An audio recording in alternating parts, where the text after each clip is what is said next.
I'm Allie. I came out after 20 years of marriage and I have 3 kids. I'm Melissa and I have 2 kids and I came out at 37 after an 11-year marriage. This podcast is about coming out later and the struggles and victories that come with it. When coming out feels like the end of the world, but it's really just the beginning. This is the Lesbian Chronicles.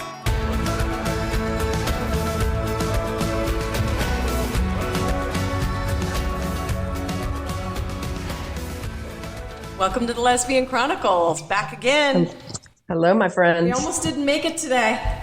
I know. I'm curious. Allie texted me about 10 minutes before we're going to start recording and was like, I don't know if I can get in the building. There's cops everywhere surrounding the building right now. And in my head, I'm like, I work in news. It's not going to be a quick fix here.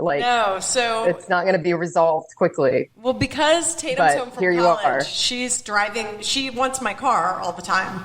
So she's driving me to my office to drop me off, and literally we cruise up in front of the office, and all of a sudden, I'm talking like a school bus size van, like a school bus size, I guess, truck, or I don't know, armed, whatever, pulls up, and then these 4 SUVs, blaring sirens come. You know my garage, the parking garage where I work. Yeah. They quickly U-turn in the middle of the road so that we're can't go any further. And then you just see all these other cop cars swarming that area. So of course I'm like, Tatum, back up. Maybe there's a bomb. What's happening? So she U-turns, and I text you, of course. And then we wait a couple minutes, and then we cruise back, and they're gone, just like that. Oh. So then I'm like, wow. This is so weird, but okay, drop me. I guess I'm doing the thing. And so she drops me, and I'm in the elevator, still kind of shaken, what the hell just happened? What did I just see? And now they're gone. Yeah, and they're gone, and they were everywhere. And so the lady in the elevator, I'm like, what the hell was that? And she's like, oh yeah, because the courthouse is across the street. She's like, they do this prisoner thing where all these cops, maybe they had an issue in the past, assist this prisoner drop at the courthouse, and then once they're in I wonder if it's some high risk person that they do that, maybe. If it's some murder or something. Yeah, I don't know. They've got to bring out the big guns. At first I was thinking is Biden in town or something, right. But wow, interesting. Yeah, I know. Well, I'm glad it was resolved quickly, because I was literally oh no. Oh no. And now we have to have the board. So it's kind of if we don't have the board, we're it's not as good. Hosed. It's not as good. I know. But I'm super excited about our guest today. So tell me. Yes. We are joined today by our friend Robin, who I have talked to, Robin, for 4 years through her process. It's been 4 years. Wow. Yeah. So I've kind of followed along, talked to you some throughout it, and then we've gone periods of time without talking, and here you are ready to share what you've been through. Right. And I was saying to Robin before it started, I remember when Robin first came on the scene with Lesbian Chronicles, it was very early on in the days of Lesbian Chronicles. And I remember my impression of you, I don't know you at all, Robin, but was God, she's a badass. She's got tattoos. You just were the epitome to me of this cool girl who's got it figured out. And then, so I'm if she can do this, I don't, this is really inspirational. And then I remember a few things happened in your life, and then I kind of I don't know why, I didn't see what you were doing anymore for some reason. And then it's so good to have you back, because the first thing that Melissa, when she told me you were coming on, I'm I always wondered what happened to Robin. It literally is something that I thought about all the time. So I'm excited that you're here. Cool. I'm excited to be here. Yeah. Well, right. let's kind of rewind. Yeah, rewind. Where were you at 4 years ago when you kind of first connected with us? 4 years ago. Okay. So I had never heard of I come from a relatively liberal family. I grew up in New Jersey. So, I had a very left-leaning parents. And so, and I had I think I had a gay cousin or uncle or something, that, and it was fine. No one said anything about it, But, but I didn't know that coming out was the thing. Strangely, I just didn't know any of this stuff was a thing. But I was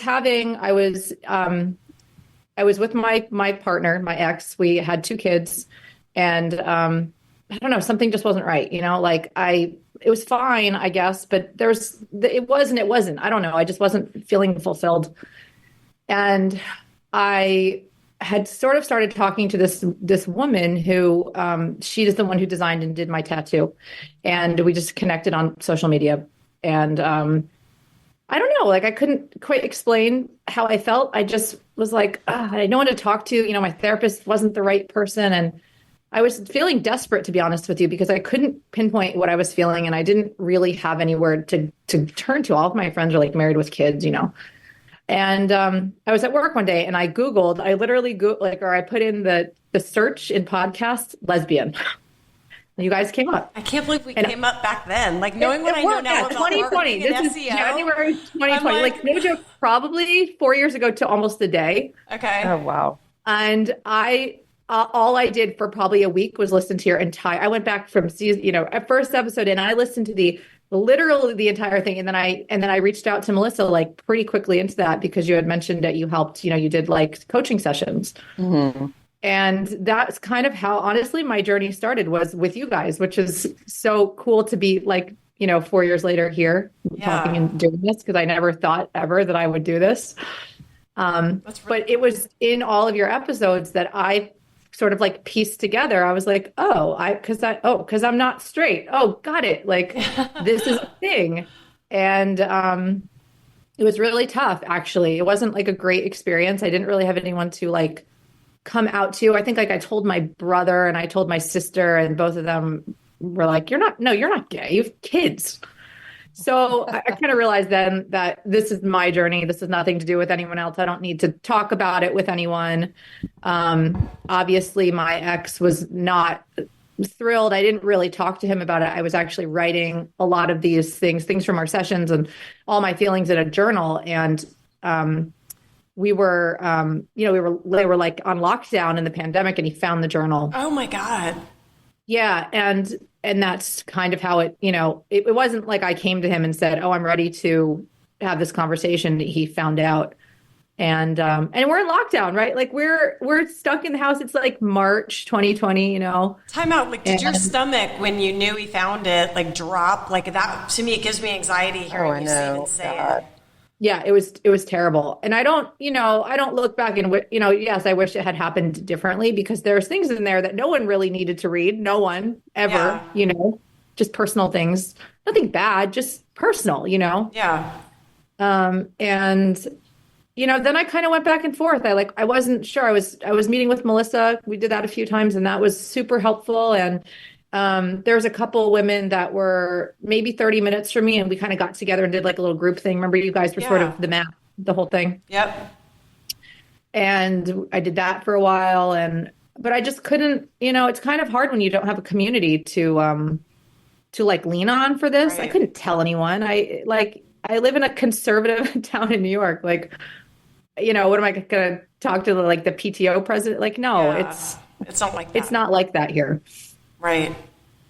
So as you're in lockdown with your husband and these 2 little kids, are you just at this point co-parenting with this like elephant in the room between you? Yeah. Or are there moments of oh my God, what have I done? I love you so much. Don't leave me. No. There weren't none of those. There was more like, I'm scared. I don't know how to proceed forward. I am not ready to be a single parent. Is this really true? How do I know it's true? I haven't even done anything. The woman who ended up doing my tattoo, she ended up sort of, she was like, oh yeah, I used to be into women and I'm not now. She was very like, oh, that didn't work for me. And that was a phase. And she ended up doing this gorgeous tattoo, and that's great. And then she moved back to California. I never saw her again, never talked to her again. Wait, did that kind of set you back a bit? It's like, oh wow, maybe I'm like her. And like maybe she did it and didn't find it fulfilling. Yeah, that's why I was like, oh, I'm bi. Okay, that makes sense, because I've only dated men, but my relationships with men have never worked. Like never. And I'm 40, right? So in however many years of dating, like 22 something years, it's just never worked with men.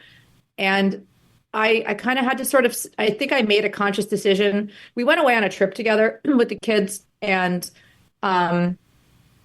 we kind of made a decision like, okay, we're just going to keep we're going to keep doing this. We're going to keep doing the parenting thing. And I was like, I'll just stuff it back down. That's where it's been for all these years, and I'll be fine, and I can do this.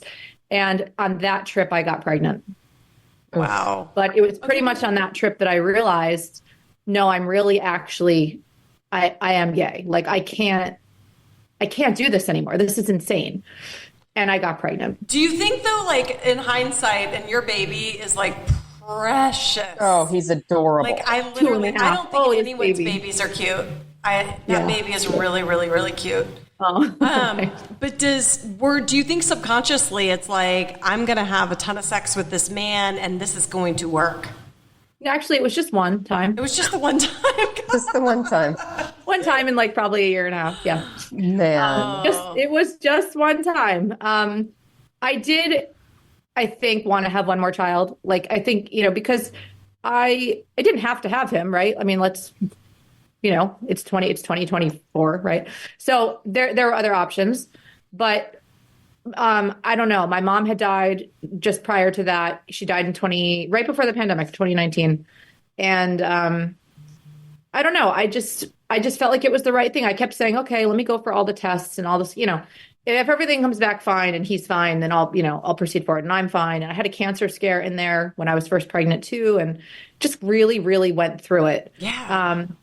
Yeah, it was a very, and that's kind of when I think I dropped out of social media for a while because I was so confused. And I had a therapist at the time. She's retired now.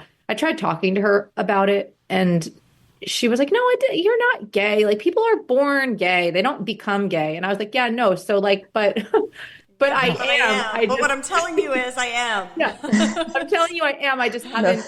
Miracle over here.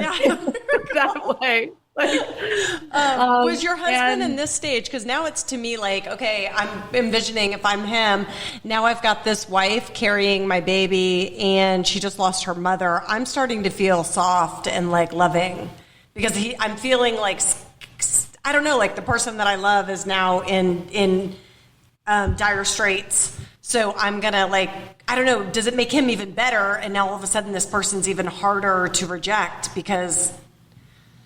Like making it harder to leave. Yeah, like I need him. Yeah, now.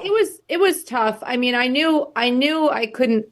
He didn't want to have another baby, so he was very adamant about that. Right. And I did. He didn't. That sometimes that happens. And I was fine to not. I mean, I would have been fine had I not gotten pregnant. I wouldn't have tried. You know what I'm saying? My youngest had just turned 3, or she's my middle now, but I had little kids. They were like 6 and 3. I was not, I was not. You really were in the thick of it. I was in the thick. You were plenty busy. I was plenty busy, right? Yeah. I had a lot going on, and I was plans to go to nursing school, whatever. So I just was, it was weird timing, but I had it. I ended up having him, but we kind of had an agreement, like we're living together, and we're raising kids, but we are not together. So when I decided to keep Bo, the baby, he said, so we're done here. Like, it's just, this is too many things. And we lived together. Obviously I was pregnant. I was like, 3 months pregnant. And, so we did it. It wasn't glamorous. It was pretty rough and challenging. And, got through the pregnancy and had him. And, I was just consumed by postpartum, by recovery. 3 kids is bananas. Like 3 kids is just, it's like 10 kids, It is. Yep. So, it was a really dark time. And I hate to say that because he's such a sweet baby. This kid, he's going to be 3 in April. He's like, oh my God, I couldn't imagine life without him. He's like the star of the show. He's the party, Yeah, it's totally my third. Same. Right? Yeah. Oh my gosh. He makes it, not that it wasn't entertaining before, right? But he's just like the wild card. He's a lunatic. Yeah. And I think you'll find this is like my own hypotheses with lots of friends that have 3 kids, but they do also I feel like kids, when I just had 2, it's almost like they got too much of me he has created a resiliency among my others that I feel like they all we needed him. We needed him to show up. Too. And I didn't know. I didn't know we needed him either, but we did. But I did, I guess, because I couldn't not. You know what I mean? And I felt, and then after he was born, I was like, oh yeah, I'm good. Like, I'm complete. I don't need to bring any more souls into this world. Yeah. We're good. No. Right. Thankfully. But it was tough, I was in the thick of it, and I kind of fell off of a lot of friendships. I was going through a lot of stuff. I was like dealing with my sexuality and postpartum, and I had some like issues, and it was rough. It was rough going. And then are you in that time like thinking about women, or like thinking about is there any back burner relationships happening? No, I mean, I had like a friend who, she was a friend in my community who I think probably questions her sexuality, but doesn't talk about it. Yeah. So we were still kind of communicating, and she would come over and sort of help me with the baby sometimes. But no, I mean, I was a mess. My hormones, I don't know if it was just, and right after my baby was born, my dad died, like very suddenly and tragically. So it was like both my parents gone, brand new baby. It was just quite possibly one of the hardest times. I mean, I hope things don't ever get that hard again. They might, or harder, who knows, it's life. But it was just, I wasn't thinking about anything or anyone. I was just in it, Survival. Survival mode. And I was like, well, this will all be here. I am who I am. But I think what I didn't know then that I do know now years later is that I was like, well, I'm not gay if I'm not acting on it all the time. And, I've had to kind of learn a little bit about what this means. And I'm still learning all the time. I don't totally know what it means. But, it's kind of like if you know that you're a swimmer, but you don't have access to a pool. You're like, I'm still a swimmer because I'm good at it. It comes naturally. As soon as I'm in the water, I'm doing it. But if you don't have access to like what you're seeking or what makes you, it's kind of strange. I was like existing in this plane of like, I don't have any idea who I am. Yeah, I've never heard it put like that, but that's a conversation we had. Melissa and I talked about is like, are you gay if you're living this heterosexual lifestyle, which you were, but it's like, you're right. It's maybe you long for the pool, but you don't have access to the pool. So I don't know. Yeah. You're in no man's land. Exactly. And for years on end, that kind of takes its toll on you. And so I pulled it together. I started nursing school. I had a like brand new baby, a dead dad, 2 other kids, nursing school, and did that for a while, stayed busy. It was okay. It was fine. And then things between my ex and I started getting very rocky and rough. And it was, coming down to like, we just are roommates. We are definitely not doing this anymore. And so we separated, like formally separated, but still lived together, but had more of like a nesting thing going on. We would come and go. Okay. That doesn't work great. And then your siblings, are they in close proximity to you? Like who? Just my brother's about 30 minutes away. My sister lives in Santa Barbara in California. Oh, wow. Okay. Gorgeous. Yeah. So my brother is nearby and he's great. I talked to him more about it and he'd be like, listen, whatever, he's always like, I always could see you dating a woman more. Yeah. So he's supportive. He's supportive. He's fine. He's only a few years older than me and he gets it. He's divorced too. So he's like, whatever makes you happy, Yeah. I'm like, I don't know if it makes me happy. Right. But everybody needs like that one, like my sister is that for me. Like it doesn't matter what, I could literally kill someone and she would be telling me, I guess we're like burying bodies tonight. That's like my brother. My sister, no, she's like, I hate you. But you almost have to have that. You got to have that person that's not leaving you regardless. You do. You really do. And I do have some, and around this time, like, I think Bo was a few months old. I met this amazing woman. She's not gay. She's straight. Well, she always says I'm 10% gay. Okay. She like moved up here from the city. She's like my ride or die. She's my best friend. She has 1 kid. Like she's amazing. And she has like been a huge part of my journey too, just because I've been able to talk to her about anything. Yeah. And she's the one who like super recently was like, I don't even think you're bi. I think you're just gay, and it's totally fine. I was like, that's so affirming to hear. Yes, it was. Like, she's like, I get it. I see you. Like, we've done beach trip. Like, she's around. She's like in it with me. She comes and like helps me. She's an amazing person. And I think having her has been like, she's like, yeah, it's cool to just be who you are. And I truly can. I can just be me with her. She's a chosen family. We form. What? Go ahead. She's like chosen family. She's like family, but she's chosen. Yeah. She's literally chosen family. Like she's, there's nothing I don't think we would do for each other. Her husband's amazing. Like they're all amazing people. She has a little boy. He's amazing. So So we formally separated and we're living together. And I had a friend who, it was a guy who I kind of started dating right away, right? So I pretty quickly, we were friends, so he was really supportive. He knew all about my sexuality. He was very like open-minded, and just I needed that. Yeah. And then we together started dating a woman. Whoa. Okay. Yeah. Curveball. I didn't see this coming. Melissa, you should have warned me. I don't know if you knew. I did know. Yeah. Oh, yeah. That's why yeah, I'm letting you steer the Wait ship. a minute. Here. That's right. I don't know how much you know. I forgot. God. Wait a minute. Okay. Okay, so you're with the guy, and So logistically, you're with the guy. You guys you meet the woman. Tell me about that piece, and then you can go into it while I'm letting this digest. Sure. So they already kind of dated like on and off, and he didn't tell me about her right away, which it's questionable. But after a while, he's like, "Oh, I have this woman that I see too, and maybe you would like her." And I was like, okay. Like I was less angry that he lied and more interested. More excited about the girl. more intrigued. He knew So that a woman, you say? I was like, and what does she look like? Actually, it doesn't even matter. No, I'm kidding. It didn't matter. But he knew that my struggle was like, I just wanted to, I wanted to like jump into the experience. I didn't really know how. And he was like, well, let me facilitate you. Now, I don't recommend that. Like, I don't recommend a guy. He was like a special situation, and that's not how I thought things would go. It was a nice like ease into it for me because I was so anxious about all of it. Yeah. What is it about me though that as you're saying that, like to me, having this guy like intro to me to this woman is far more anxiety inducing than me just meeting a woman. Well, now I feel that way, but this was like a year plus ago, right? So I was still in the throes. Hadn't done anything yet. I didn't know what I was, Yeah.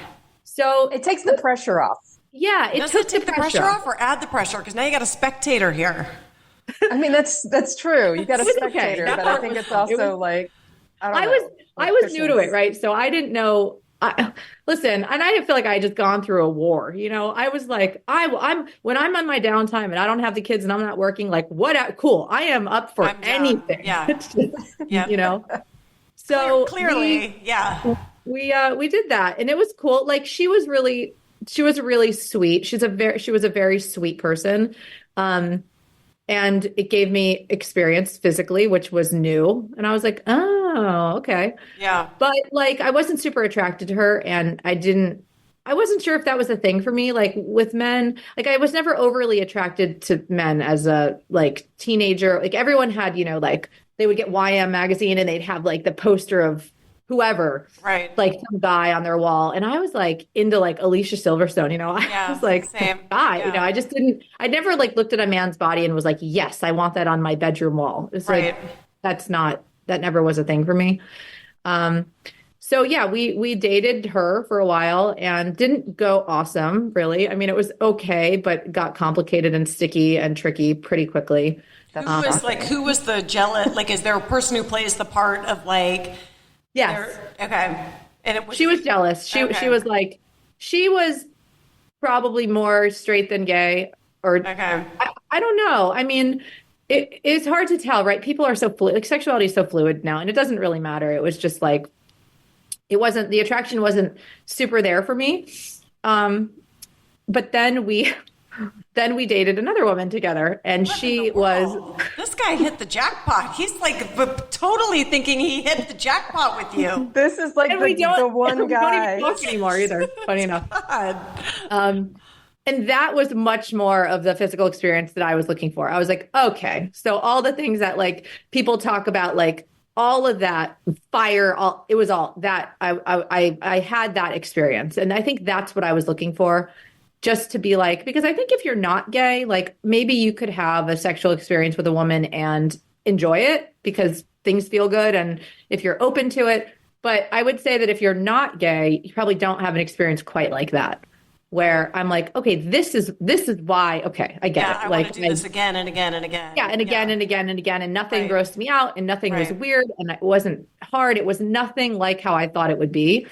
And that's when I was like, I don't want you here. To the guy. Yeah. I've heard that before. Yep. Yeah. So, and and that was fun. So we did that for a while. And then they continue dating. They're still dating. Things between he and I ended, and it was just time for me to move on. And my kids and I were moving out. We moved out of the marital house in May, and we moved to where we live now. And so I kind of took a break from dating, to be honest. Like, I don't want to say like I got what I was looking for, but I really needed to have that experience to be like, okay, I need to digest this, and okay, like I'm gay, this is great, but like, what do I do with it now? And I've kind of been in that spot, I guess, since I have gone on a couple of dates with a couple of women. I work in a hospital, so like half the people are gay, which is so great. Like I have built more of a community there. And I think I've slowly come out to people in a way that feels comfortable for me. There doesn't need to be some big, I'm, gay. Like I might do that. I mean, who knows? But I'm in the middle of a pretty like nasty court situation and have to be careful with everything I do, basically. Of course, what I do in my time away from the kids is, it's fine. But I haven't really been dating. I have like been on, as I said, a couple dates. Been kind of always chatting with someone. I'm chatting with a few people right now, but dating women is like not easy. No, it's not easy at all. But I think it gets easier, wouldn't you say, Melissa? Like you? No? Shit. No? Okay. Come on. Yeah. Well, we'll have to, like, if you're talking to a few women, because you live in kind of a small town, is that right? I do. I do. Yeah. So I don't really, it's not people right around here. Okay. So you have to kind of drive a little bit to do it. Yeah. Okay. Yes. And it's not really ideal. I have primary custody of my kids right now. And so it's a lot, I work long hours. I have the kids a lot. So I've had, people willing to come here but I don't know. It's like, I don't like the apps. Like the dating apps really drain me. Right. I'll go through periods of time where I'll be like, okay, I'll spend, 10 minutes. And then it's just too much. I find it to be too much to keep up with the correspondence and the texting and the messaging. And then, you switch to text and then you like, FaceTime. It's just, you switch to text. That's so true. I forgot about that. Like you do it on the app. I've heard, then it's all of a sudden now you're texting, and then it's like, what did I tell her? Have I already talked about that? Right. Yeah. What did I? Did I already ask? You already asked me how old my kids are. I'm sorry. Sorry. Scroll up. What did I say this? Talking to 12 people. And I've kind of come into contact a lot. This has happened at work. This has happened outside of work.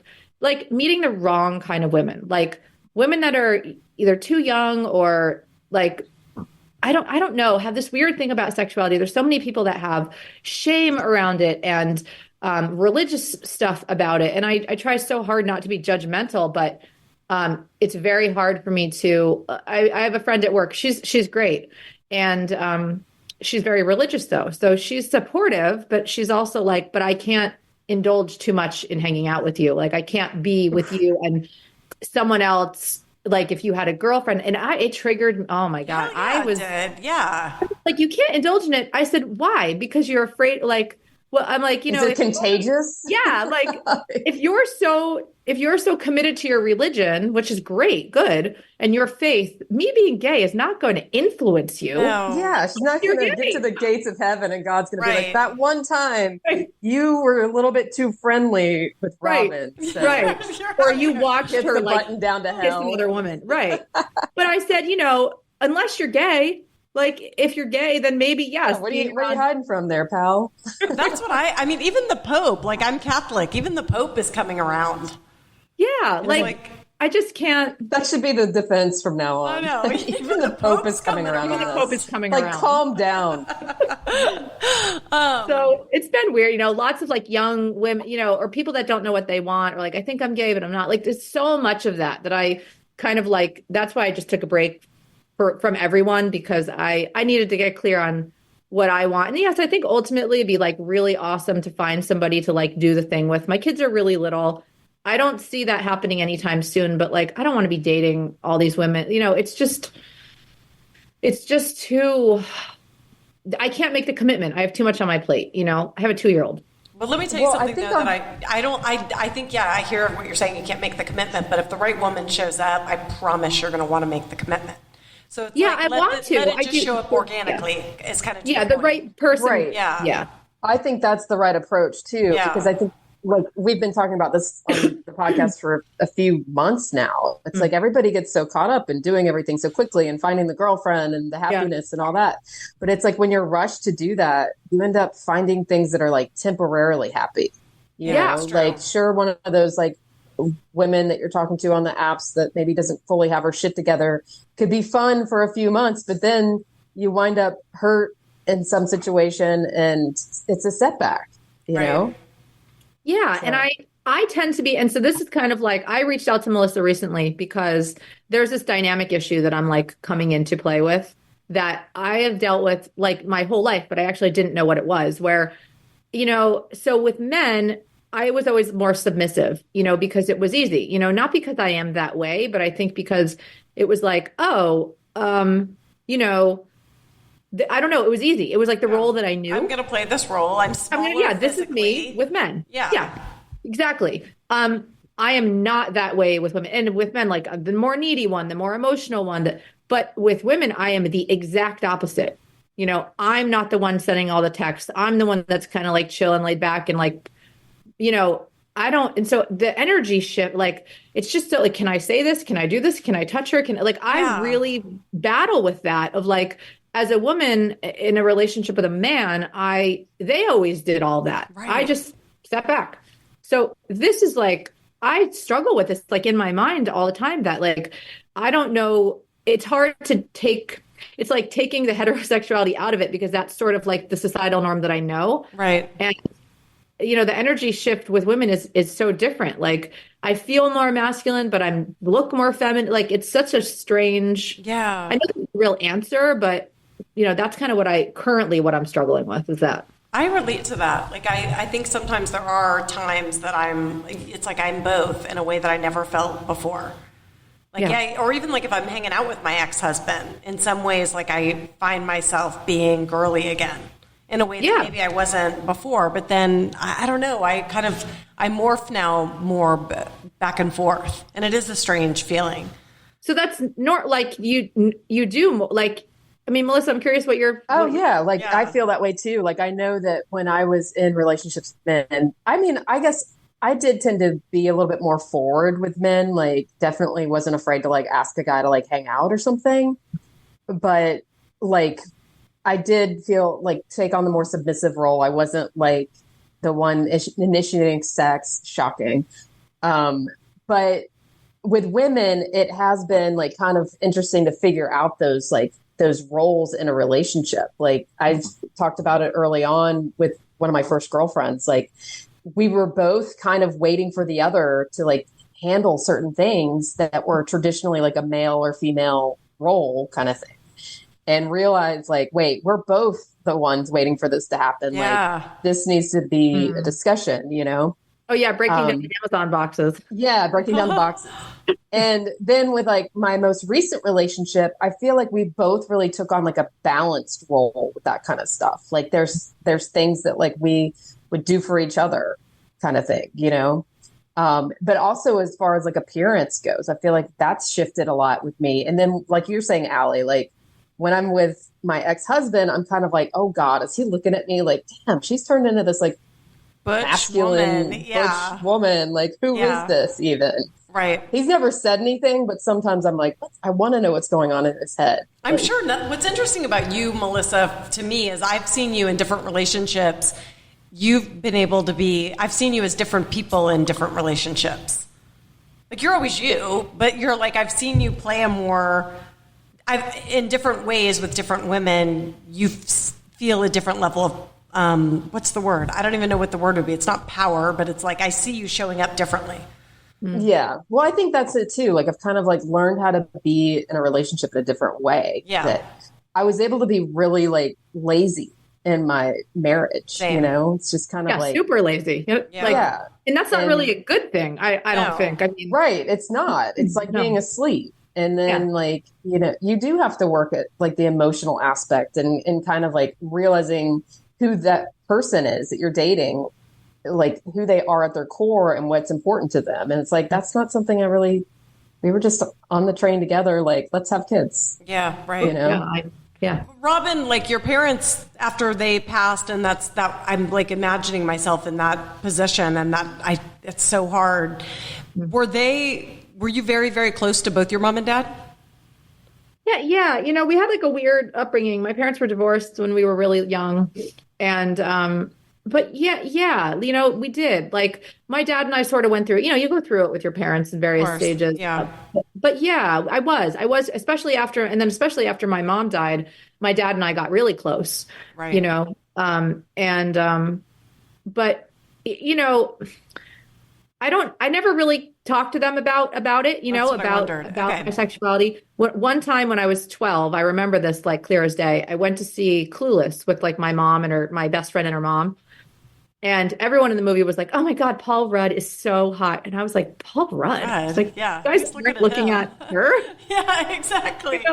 That's hilarious. I thought the same thing. So where she ends up with him at the end, I was like, "What? Wait, what?" Me too. And everyone's like, "Oh my God!" And I was like, immediately I was like, "Yeah, right, no, totally, yeah, totally." Him. Paul, yeah, Paul, yes. Although he has aged, he looks amazing today. He does, and he's an attractive person, but like that's not who I was looking at, Right, exactly. At all. Exactly. So I went to my mom, because there was a girl in my grade. I had such a crush on her. She was like tall and blonde and athletic. And I was like, oh, God, this girl is amazing. And I went to my mom because I was feeling strange. I was like, I'm 12. And as open as she was like, nope, no, Whoa. no, bad girl. Oh my God. Don't do this. And I was like, bad girl. She's like, no. You don't. She hit you on the nose with a newspaper. And she walked away from the conversation. What? Yeah, wow. And I'm 12 years old, and I was like, got it. So that's wrong. So Wait, I did it shoved never that. come up again, or did you ever tell my siblings and I, or my sister and I, always will like say, like, Mom said this, like, it's so ridiculous. Like, was there any conversation again? No, I mean, I tell my brother and I laugh about that, but no, I mean, she was really adamant. Like I had that was it, and she was like, This is not how we're doing. You don't talk about having this conversation. No. And I never brought it up again. I didn't have but I also just shoved it. I mean, I was so gay. Do you look, I know, because have done episodes on this. You look back and you're like, oh my God. Oh my God. Photos? The photos. Did we ever post the photo of me and the Chips? Do you guys know the Chips cops? I think it might be Eric like one Estrada. of our first pictures that we ever posted on I've Instagram. Seen both of you as children. In the Chips costume. Oh my God. And the Eric Estrada. Yeah. Well, I'm surprised though, like your upbringing though, you're close to them. Was there when you now as an adult, as an adult, I look back and I know what my parents did to me in some ways, like my upbringing. I know what my faults are because of them. And I'm already seeing in my own kids, I know what they're going to go to therapy for. I can already tell you. But it's do you know, going into your adulthood and now you're looking for relationships, what's your trauma, I guess, that you bring into the relationship? Oh God. That's a hard question. It's right in the front of my brain because I'm going through some things with my ex. I tend to sort of attract I mean, he's never going to listen to this. Narcissists, I'm more like golden retriever energy, to be honest. That's what they say at work. I'm happy to make people happy and I just want everyone. I'm not like a Pollyanna, but I don't like conflict. Yeah. And so I really like to appease people, and I'm very upfront with my feelings. I kind of wear my feelings on my sleeve. I don't really hide things. I'm emotional. I'm passionate. And I attract people that sort of take advantage of that. Oh. And my mother was a narcissist. I mean, she was lovely in her own other ways, but in that way, she was a little crazy. So that part I have to be really careful with, making sure that I'm not doing too much and doing all of the work, because though I was sort of sat back and was submissive, I did a lot of the emotional work in my relationship with my ex. So, I think just being aware of I'm asking people more questions. My therapist said, ask people more questions instead of talk, people ask you about you and you want to share your stuff, but really ask them questions about their personality or, because I think I tend to jump into things too quickly with people that I don't know very well. Right. And then like Melissa was saying, and then I get hurt because I don't know this person at all. And then I turn around and it seems to be sort of the same kind of person, just narcissistic, selfish. I don't know. I don't really know how to explain it, but that's sort of what I've. But I think if you're aware of it, being aware of it is half the battle. Or you could do what I do and you just assume 9 out of 10 suck. And then See, I'm opposite. I'm like, oh, you must have good intentions because I do. And then they're like, then they do something and I'm like, oh. No, it's like my we're not friends the and I same. laugh. We're like, everyone is a disappointment in some way. It's like I build up this thing and then I have dinner with them or with my partner. Like we'll both be out and I'm like, oh God, I thought they were going to be so good. They're not. Sorry. God, Allie. More like It's that. I need to be terrible. more cynical, I'm very like cynical, I think. But I so, need- so what would you say you're looking for? I know you're not looking for anything, but what would be like the ideal person? God, like ideal, like, I mean, honestly, this is kind of crazy, right? I'm done having kids. I don't want any more children physically. Mm-hmm. I would love to meet somebody who is maybe a little younger than me. Okay. And who wants to have maybe one child or one more child or doesn't really have kids. I'd like to find someone to like do the thing with. I want to do the whole thing with somebody, and really like feel it because with my ex, like I didn't feel anything. I wasn't like, Melissa said, we were just on the train together and I want to experience the family thing like in love, like not in love. I don't know if I believe in love, but like in that really good place of really being on the same page and being connected and living in authenticity. That is like, to me, is the dream. That's living the dream, Right. Like you're going to have this house together. You're going to make dinners together. The kids are going to be thrown in. And no one's cheating on anyone. And no one's like texting people on the sly and no one's lying. And you're just in it because you're partners and you want to be. Yeah. Like a safe setup. I love that. Yeah. That is the dream. Right. Yeah, that's what the dream is, I think. I agree. Do you think mom or as somebody who is already a mom, or are you saying they would maybe not have kids, but yours are still little so they could? Yeah. How do you see that? Yeah, like maybe not have kids. I think the women that I've come into contact with a bunch of women who have kids, and it could be fine, right? It could be fine that someone has like maybe one kid and we blend together. But I don't know. I feel like I have no idea what's going to happen, right? So I'd be fine with that. I think meeting a woman who also had like 3 or 4 kids, probably just too chaotic and too much and too messy. And, but yeah, I mean, and even if somebody wanted to have another baby, like I'd be down to figure that out together, Right. Just want to, I just want to experience the thing that I haven't yet. Yeah. I think that's Totally. I agree. And I look at you and I see that you're on the other, like to me, you seem like you're on the other side. Like you seem okay. Do you feel okay? I went to the gym this morning, so yeah. I feel less ragey than usual, but yeah, Right. I do. It's actually crazy looking back on 4 years ago because I never thought I would make it 4 years. I did. I don't know why I didn't think I would. So it feels nice to hear that though, because it's, when you're in the trenches all the time, you're like, is this ever like, is this ever going to get better? But I do have hope now. Like sometimes I think maybe a guy is the answer. And like, as soon as I think that, immediately something will happen. I'm like, no. I'm beyond the point of no return. I've always been this way. It's like such a relief now. I do worry a little bit about like coming out to people, like closest people in my life know. No one else needs to know right now. It doesn't matter. It's so true too. Like you don't owe that to anyone.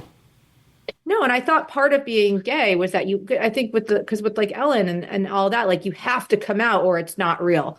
And it's not always safe or the best choice, I think, for people to come out in a big way like that. Right. I think you need to wait until you're in a place where, you can, like take all of the reactions. I mean, Melissa, you came out on social media, right? Did you come I out? did.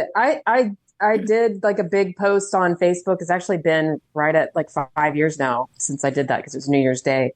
And I'm glad that I did it that way because I just couldn't handle the questions. And at the time I was like working in person and, people were asking a lot about like my divorce and why, and he had obviously moved on and blah, blah, blah. And I just was like, I am tired of feeling like I need to announce this. Yeah. So for me, it was just easier that way.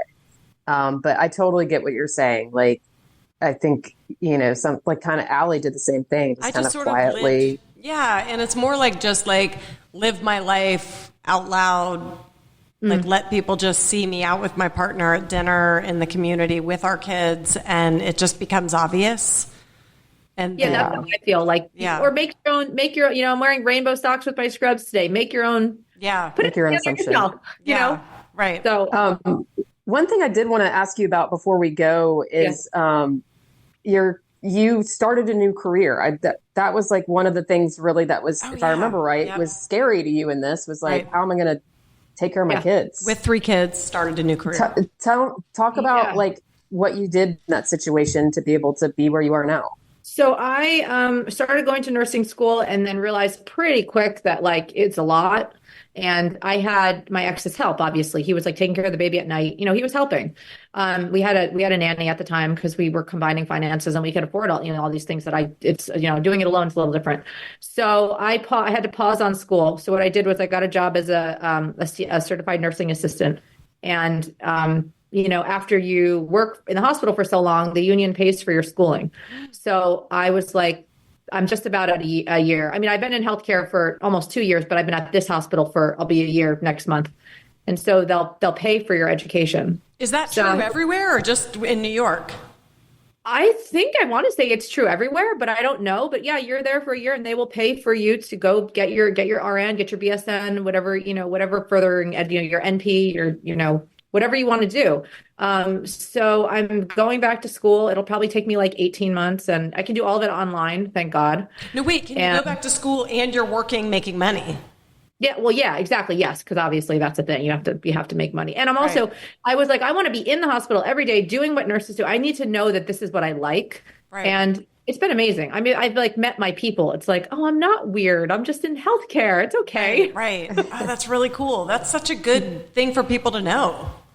Yeah. So that's, I feel like there's so many resources out there that you just have to ask, ask questions. Like no one asks. Everyone's like so shy and timid. And, I heard it from someone. I went to the union. They're like, yeah, that's accurate. You just need to stay in your employment for a year. And so, I get down on myself. I wish I was like further along. I'm 40. I turned 40 last year. And I'm like, I wish I had done this when I was 20, Yeah, doesn't matter. But honestly, all in all, like I'm doing it's okay. It's gonna be okay. Yeah. It's like that. It was perfect timing, probably. I mean, had you done it at 20, maybe it would have looked completely different. And you wouldn't have the babies. I wouldn't have the babies. And I wasn't ready when I was 20. I was kind of a train wreck. So right. Aren't we all? I know. We all yeah, I think about that all the time. I'm like, if I had been gay in my 20s, Jesus Christ. I know. I mean. I have a feeling cocaine would have been done and that would have been a mistake. So. Yeah, it ruins your septum. Yes. Well, it's been so good talking to you, Robin. I'm so glad to see you on like that. I mean, you seem great. Like things worked out. And it makes me feel like with every little obstacle, you had 1 million and you still are on the other side successful and great. So of course you're going to have down moments, but I think you're well on your way. It's like better than a therapy session. So if you want to do this every week, let me know what you charge. Right. But no, it's great. It's great. It was very therapeutic to be on here. And I admire you guys. I mean, both of you, I follow you on social media, obviously know a little bit more about Melissa, but I'm so happy to see you guys both happy. And like, it is inspiring to me. Like, of course I don't know the details of your personal lives, but it looks like things are good. Yeah. Things are, but it's hard no matter what stage you're in. Twice, things have been better in my life, but I'm okay. You are. I'm better equipped to handle hard things. Of course. Right. Totally. Yes, we all are, I guess. I mean, it's never up and up and up and to the right. It's always going to be 2 steps forward, 1 step back. So I think that's life in general. It's not like you never get there. You know what I'm saying? Like it's always going to be. Yeah, we're always evolving, always changing, always learning. So. I can tell when I look at people though, like in their eyes and like I can tell. I don't know. You're going to be all right. Like some people I look at and I can tell there's a storm brewing. Do you tell them? I don't. Like, but I mean, sometimes I'll get in the car and I'll be like to Maria, like I'm worried. Like, or that, that's not, something's off. That might be my secret. Someone told me the other day they had a secret superpower, and that's mine. Without knowing when people I can know when what's happening. Well, I can know I can know within probably 2 to 3 minutes exactly what's happening from reading people. But then also when things are emotionally not, like in the eyes, like I can just tell when people are not right. Like something's I wrong. need some of that. I need that with relationships. Like I feel like I run after the most fucked up, not, no judgment. Everyone has their stuff. People, I'm like, oh, I can fix you. No. Stop. Right. None of that. Yeah. But some more stuff is uncovered as you get older. Like, I feel like I thought I had it all figured out, and now I'm revealing new things that might not, the cracks in the armor, right? So you've got to go back in and kind of fix again and again and again and again. Yeah. But I guess that's what makes it interesting. It does, for sure. Yeah. Cool. Well, you're amazing. We're super excited. And can we tag you in this? Is that okay? Yeah. Okay. Please tag me. And I send your stuff to everyone. Like when people are like, what's your story? I'm like, these women. Oh, that's so you cool. because I feel like there are a lot of people in upstate New York. Well, I'm taking applications. I'm kidding. Okay, good. Yeah, yes. Because don't If you you're feel like within we a hear 30-minute driving distance, you can feel free to message me. And you're not that far from the city, unless you like an hour. I'm like an hour from the city, maybe even less. 50 minutes, 50. Nothing. Okay, yeah. Very cool. And there's a lot of people in the Hudson Valley. The Hudson Valley, a little farther north than me, is very very liberal, and like Woodstock area, all that. People are like, all over. It's just with my lifestyle, a little too hard for me to like travel right now, too much. Yeah, right, for sure. So, yeah, but yeah, it would be nice. I'd love to build more of a community here. Like, there's some people in my town, but like 5, like 5. But there are people. That's like Peachtree City. There's about 5 or 6 of us. Yeah. So, but the surrounding area is good, and think how many people that we see in New York. Like, I feel like there's so many people up there. New York is pretty big, though. Yeah, it's true. It's true. Yeah, I know. It's true. I know. But yeah, tag me. And this was so great. And I'm happy to like circle back around. It's really been, I can't believe it's been 4 years, but I know. Your podcast, literally, I tell people it like saved my life in some ways, because I thought there was something really wrong with me. And you're super, not. Super sweet. No brain tumors. Yeah, no brain tumors. Not today. No brain tumors. I never would have thought, too, like when Melissa and I were recording in my closet in the first place I got after my divorce. We had literally just met, like not that long before. We're recording in a closet full of clothes to have the sound right. If somebody would have told you then, Melissa, that here we'd be on our however many hundreds of episodes, I would have been like, no fucking way. No way. No way. Yeah. No way. No way. But we've done it. We did it. You have. And you've helped a lot of people. I'm obviously not the only person that's searched lesbian help me or something. Help me. Maybe that should have been the name of our podcast. Think of a lesbian, help me. Totally. Oh God, this has been fun. Yes. All right. Well, take care, Robin. Thank you so much. Bye. All right. Yeah. Bye. Bye. Want to support the Lesbian Chronicles podcast? Rate us and write a review on Apple Podcasts or Spotify. We love listener feedback. If you'd like to share your story, email us at melissaandallie@gmail.com. That's Melissa, MELISA, and Allie, ALLI, @gmail.com. Or follow us on Instagram at Lesbian Chronicles.